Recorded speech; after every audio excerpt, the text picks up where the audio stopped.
Hey, salut tout le monde, c'est Lou Météo, j'espère que vous allez bien. Aujourd'hui on se retrouve pour une nouvelle vidéo. Alors aujourd'hui on va parler d'une entreprise, mais pas n'importe quelle entreprise. Si je vous dis Cupertino, si je vous dis Steve, si je vous dis Pomme, vous pensez tous à une entreprise. Désormais de vous parler de l'Apple Watch Series 6. On a du coup tous les iPhone 11 Pro, toutes les couleurs, ainsi que tous les iPhone 12, toutes les couleurs. Apple, one of the big losers today. It's the worst performing stock right now on the Dow, plunging more than 6% on the back of earnings last night. I really think Apple is going to continue to do well. I think the 5G is... Et oui les amis, aujourd'hui on va parler d'Apple, la multinationale américaine célèbre pour avoir révolutionné l'univers des smartphones, tablettes, ordinateurs et de la technologie dans sa généralité. Créée dans un garage, Apple est aujourd'hui l'une des firmes les plus puissantes, tant sur le plan social que sur le plan économique. On peut alors se demander comment cette petite entreprise créée par trois jeunes ambitieux est devenue ce qu'elle est aujourd'hui.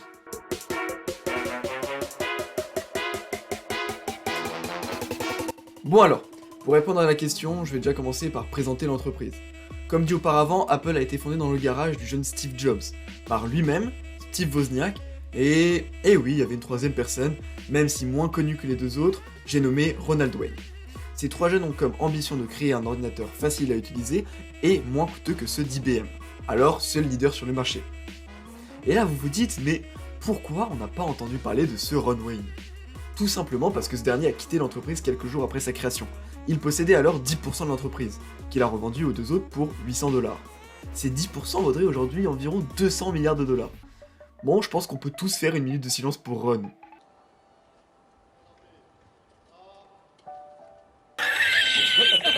Non, je déconne, il mérite pas ça.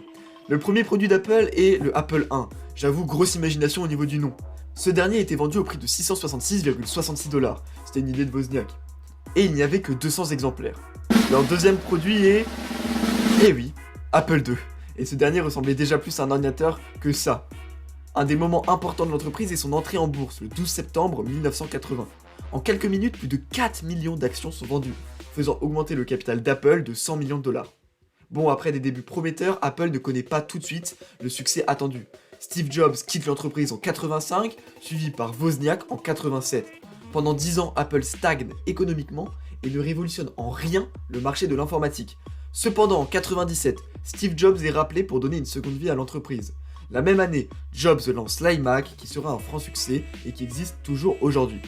Après cela, Jobs va être à l'origine de plusieurs réussites planétaires. En effet, il lance l'iPod en 2001, puis le célèbre iPhone en 2007, puis l'iPad en 2010.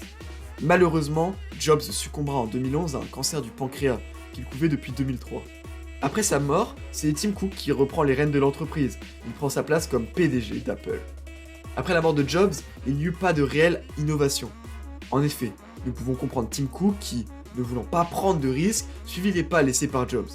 De 2011 à nos jours, Apple sortit l'iPad mini en 2012, puis l'iPad Pro en 2015, ainsi que l'Apple Pencil la même année.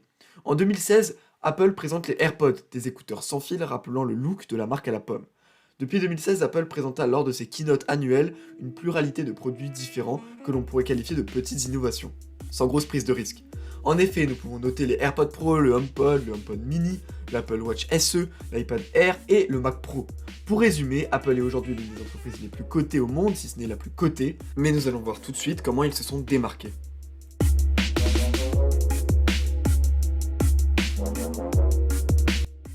Bon, déjà, vous vous en doutez, si Apple a réussi à se démarquer, c'est principalement grâce aux idées révolutionnaires d'un homme, Steve Jobs. En effet, le cofondateur de la marque à la pomme mit en place plusieurs stratégies afin de démarquer Apple.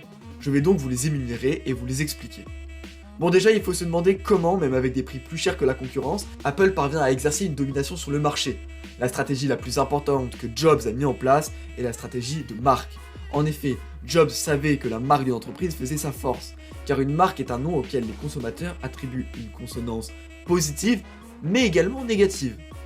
Et dans le cas d'Apple, elle est fortement positive, et renvoie à la haute technologie, au design raffiné, à l'ergonomie et à l'efficacité. Et cette stratégie a été appliquée à la perfection par Jobs. En effet, on dit iPhone et pas smartphone, on dit iPad et pas tablette, ou encore Mac à la place d'ordinateur. Jobs s'est inspiré de marques comme Louis Vuitton ou encore Chanel pour forger son esprit de marque. En effet, par exemple, Louis Vuitton renvoie directement à de la qualité et au luxe. Mais comment Steve Jobs a réussi à créer cet esprit de marque qui est si propre à Apple ? Bon alors, Premièrement, Apple s'est, dès le retour de Jobs en 1997, imposé comme un acteur incontournable dans le domaine de la tech. En effet, Apple a commencé à réellement s'imposer sur le marché avec son iPod en 2001. Avec cet iPod, Apple transforme le lecteur MP3 en un bel objet, agréable à utiliser. On a l'impression d'avoir un objet cool entre les mains et non pas un objet vieillot.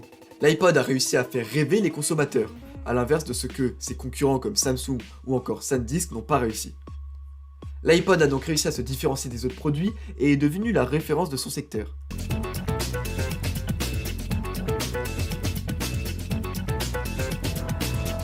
iPod, 1,000 songs in your pocket. Cette théorie s'applique dans la globalité à tous les produits de la marque à la pomme.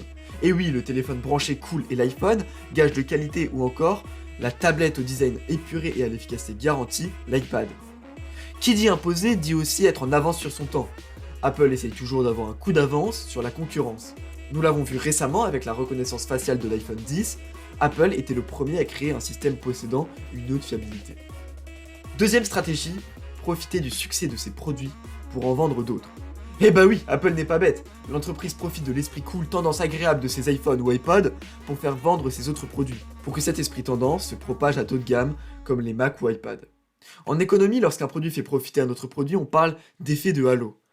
En plus de ça, Apple a réussi à créer un écosystème permettant à tous ses produits de communiquer et d'interagir entre eux. Et enfin, la dernière stratégie d'Apple n'est autre que le fait de créer un buzz permanent à l'aide du culte du secret.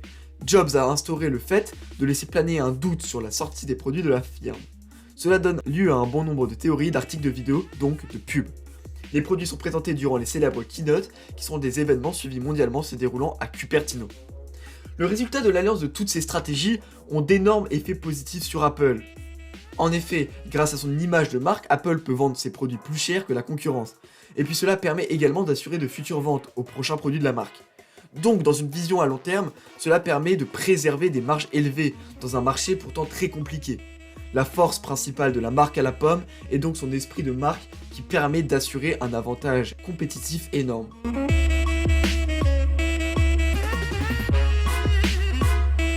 Donc, comme vous avez pu le voir, Apple est devenu l'empire qu'elle est aujourd'hui, principalement grâce aux idées et aux stratégies mises en place par un homme. Mais il faut également féliciter Cook qui, pour le moment, réussit à maintenir la barque droite. En effet, il arrive à suivre les pas de Jobs tout en faisant de petites innovations. Apple risque de rester longtemps en tête sur le marché de la tech s'il continue comme ça, même s'il faut tout de même se méfier de la concurrence chinoise.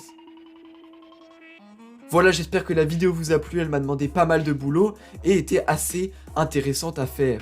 Si jamais vous avez aimé, n'hésitez pas à partager, à like, à vous abonner et à mettre en commentaire ce que vous avez aimé et ce que vous aimeriez que je refasse. Si également vous avez des choses que vous n'avez pas comprises ou des conseils à me donner, n'hésitez pas, je lirai tous les commentaires. Sur ce, c'était le Mathéo et je vous dis à plus. Allez, salut!